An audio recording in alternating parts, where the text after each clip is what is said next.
आपने कहा हाथ देख के ये समझ में आ गया कि वो बलि देते हैं। अपनी लाइफ में मैंने जितने भी हाथ देखे हैं, हजारों लोगों के देखे हैं, वो शायद मेरा वर्स्ट एक्सपीरियंस था। सच्चाई ये थी कि वो एक तांत्रिक थे अच्छा, और बच्चों की बलि भी देते थे। तो क्या ज्योतिष आपका आने वाला टाइम अच्छा है या बुरा है उसे बदल सकता है? होना है वो तो होके रहेगा, कर्म से हम उसको कुछ समय के लिए टाल सकते हैं।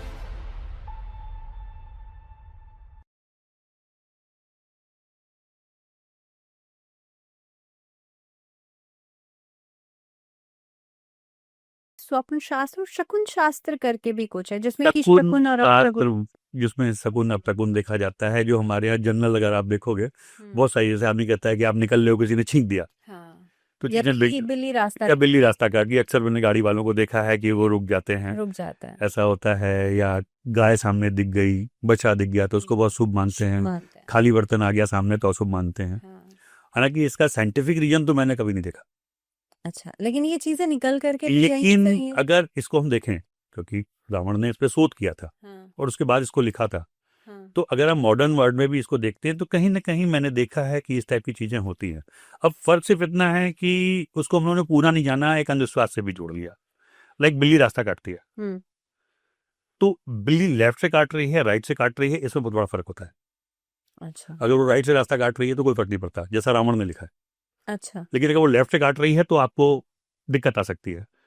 तो कुछ लोगों ने इसको वहम भी मान लिया, बजाय पूरी चीज जानने के अंधविश्वास में भी लेके चले गए। तो बहुत सारी चीजें होती है, वो एक सिम्टम्स होते हैं जो आने वाला यूनिवर्स हमें संकेत दे रहा होता है। शकुन शास्त्र बेसिकली वही है कि यूनिवर्स हमें एक संकेत देता है, अच्छा, उसको हम किस तरीके से कैच करते हैं।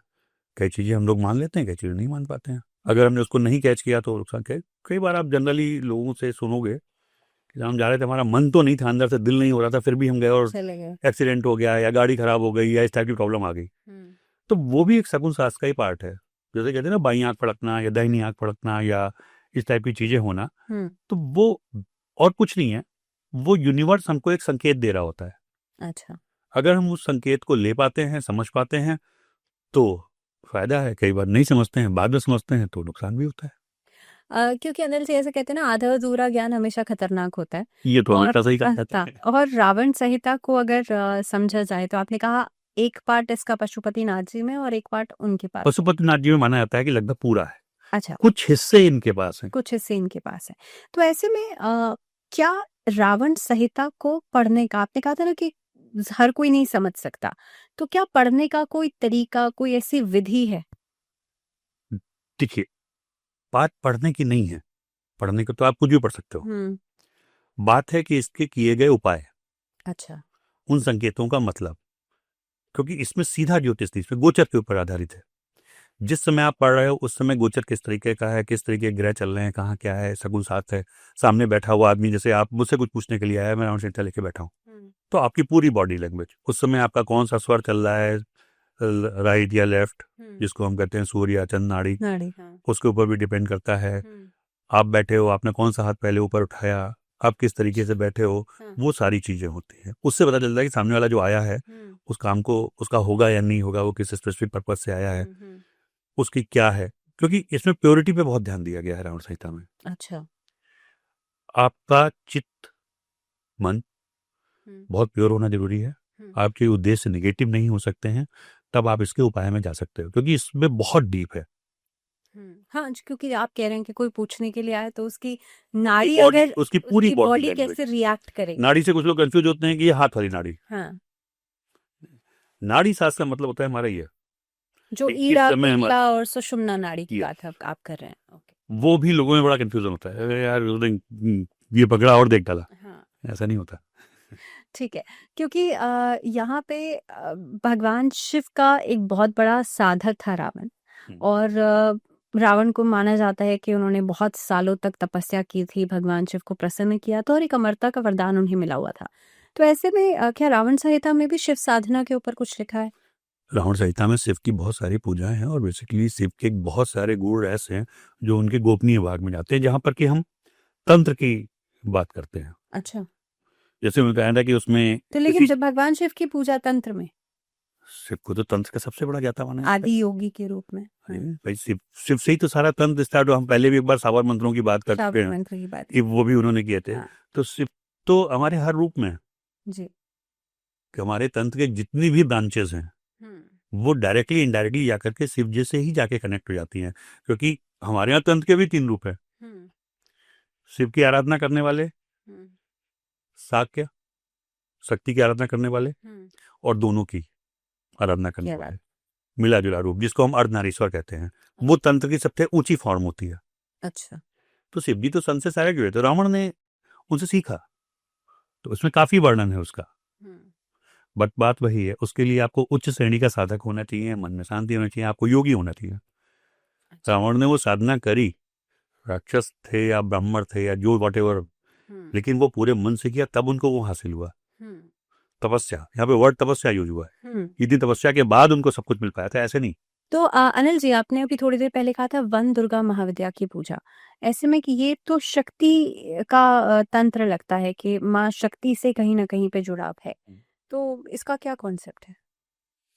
देखिए, ये मैंने बताया कि जमीन के शोधन के लिए ये यूज होता है। जैसे कोई जमीन है बहुत खराब है और वहां पे हमें काम करना है, उस जमीन को शुद्ध बनाना है, तो ये होती है। हमारे यहाँ बहुत सारी पूजाएं होती हैं अलग अलग विधियों की।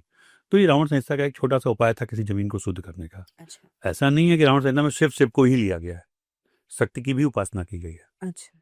सबकी की गई है, क्योंकि आपको कहीं ये नहीं मिलेगा कि उन्होंने सिर्फ शिव की की थी। ब्रह्मा जी का भी लोगों ने पूजा करके उनसे वरदान लिए थे, शिव जी से भी लिए थे, विष्णु जी से भी लिए थे, पूजा सबकी होती थी।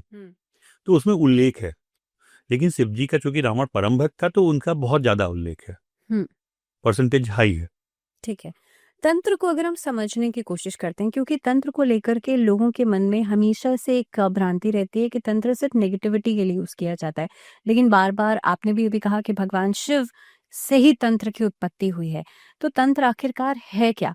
लोग अलग अलग फॉर्म्स में इसे यूज करते हैं, लोगों के बुरे के लिए भी यूज किया जाता है, बलि के रूप में भी इसे देखा जाता है कि तंत्र में बलि दी जाती है, लेकिन है क्या ये तंत्र? देखिए, तंत्र हमारे यूनिवर्स की एक एनर्जी है, जिसको तंत्र मतलब सिस्टम, हम उस सिस्टम का एक पार्ट बन के उस एनर्जी को यूज करते हैं। अच्छा। यूनिवर्स में अवेलेबल पावर को, तंत्र वही है, उस एनर्जी को यूटिलाइज करना। लेकिन क्या हर कोई इसे यूज कर सकता है? नहीं, जब तक आप उस सिस्टम का पार्ट नहीं होगे आप कैसे यूज करोगे? अच्छा।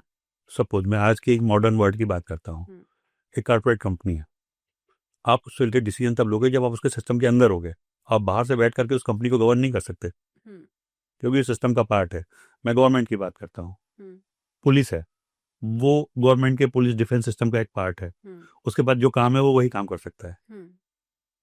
या मेडिकल है, तो ऐसे ही जब तक आप उस सिस्टम का, आप उस तंत्र का पार्ट नहीं बनोगे, उसके लिए आपको उतना योग्य होना पड़ता है। जैसे आपको आईपीएस एग्जाम क्वालिफाई करना पड़ता है, या आपको एनडीए या डिफेंस में जाने के लिए करना पड़ता है, सेम तंत्र के लिए होता है कि आप जिस पर्टिकुलर डिपार्टमेंट में जाना चाहते हो तंत्र के, उसके लिए आपके अंदर योग्यता होनी चाहिए। अच्छा। वो आप पूजा पाठ, अपना योग, अपना सिद्धियां उनसे करते हो।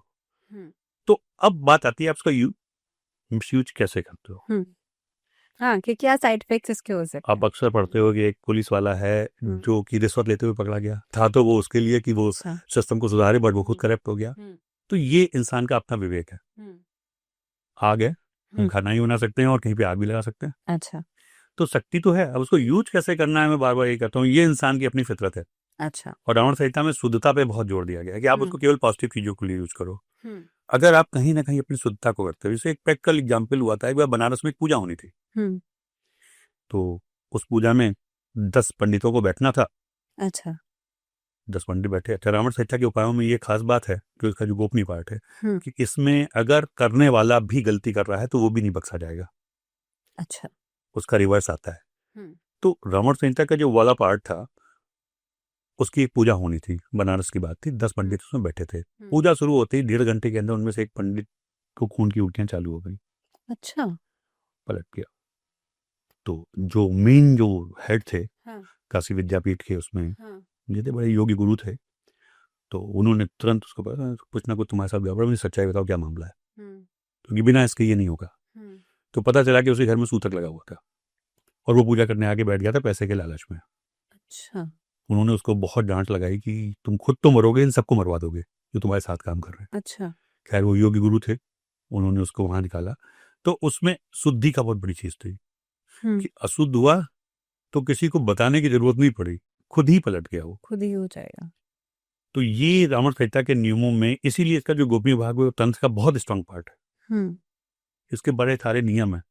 जैसे मैंने बताया कि मैं बच्चा पाठक जी से खुद मिला, हम्म, क्योंकि मेरे मामा जी के बड़े अच्छे मित्र थे, घर में आए थे और मैंने अपने हाथ से खाना परोस के लाया। लेकिन मैं रावण संहिता पे अपनी कुंडली नहीं दिखा पाया, क्योंकि उसके नियम इतने स्ट्रांग थे।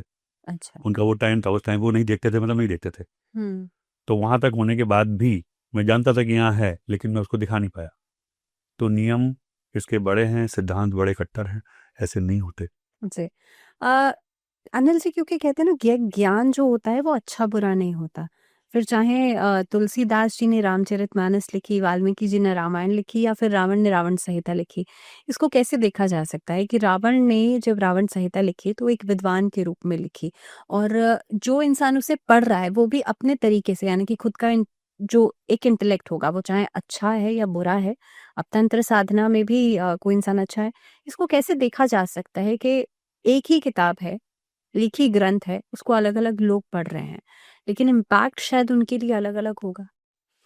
ये मुझे बताया ना, इंसान की सोच है। हुँ। केमिस्ट्री पढ़ने वाला बम भी बना लेता है, हुँ, और हमारी लाइफ सेविंग सेविंग दवा भी बना लेता है। तो ये सिर्फ इंसान की आत्मिक इच्छा है, वो उसको यूज कैसे कर रहा है। ज्ञान देने वाला तो ज्ञान दे रहा लेकिन उसका इम्पैक्ट जो होगा वो सिर्फ उसे भुगतना पड़ेगा या आस-पास के लोगों को है। भी? जाहिर सी बात है, अगर कोई पावर किसी गलत आदमी के हाथ में जाएगी तो हुँ, नुकसान तो सबका होगा ना। हुँ, अभी कुछ दिन पहले ऑस्ट्रेलिया में उन्होंने फायरिंग कर दी, कितने लोग मर गए। हुँ, बंदूक थी, अब वो अपनी सेफ्टी के लिए भी हो सकती थी, दूसरों को मारने के लिए भी हो सकती थी, उन्होंने उसका हुँ। मिस यूज किया। जी। और क्योंकि जैसे हम बगलामुखी की पूजा करते हैं, 10 महाविद्याओं में से कोई भी जब हम पूजा करते हैं, साधना करते हैं, साधना इज़ द राइट वर्ड। तो नहीं, थोड़ा सा फर्क है। हाँ, साधना मतलब ये होता है कि हम उनकी साधना करके उनकी शक्तियों को अपने अंदर लेने की कोशिश, आवाहन कर रहे हैं। अच्छा, जो एक साधक होता है। अच्छा, पूजा हम किसी साधक के थ्रू कराते हैं, जो किसी स्पेसिफिक पर्पज के लिए होती है। अच्छा। सपोज कीजिए मुझे लग रहा है कि मुझे ज़रूरत है, हुँ, हमें अपना राजयोग को एक्टिव करना है, या किसी ने मेरे ऊपर कोई तंत्र प्रयोग किए हैं, हुँ, हमें ये करना है। या नॉर्मली जो पूजाएं होती हैं इनकी बगलामुखी देवी की, हुँ, वो लोग ऐसा मानते हैं कि किसी के ऊपर तंत्र मंत्र किया जा रहा है तो उससे बचने के लिए भी होती हैं, या हुँ, शत्रुहंता के रूप में होती हैं। हुँ, उसके लिए हमें साधक का सहारा लेना पड़ता है, हुँ, वो हमारे बिहाफ में पूजा करता है। तो दोनों में फ़र्क है, पूजा और साधना का। साधना वो है जो साधक अपने अंदर उसकी एनर्जी को लेता है, उससे आपसात करता है। हुँ।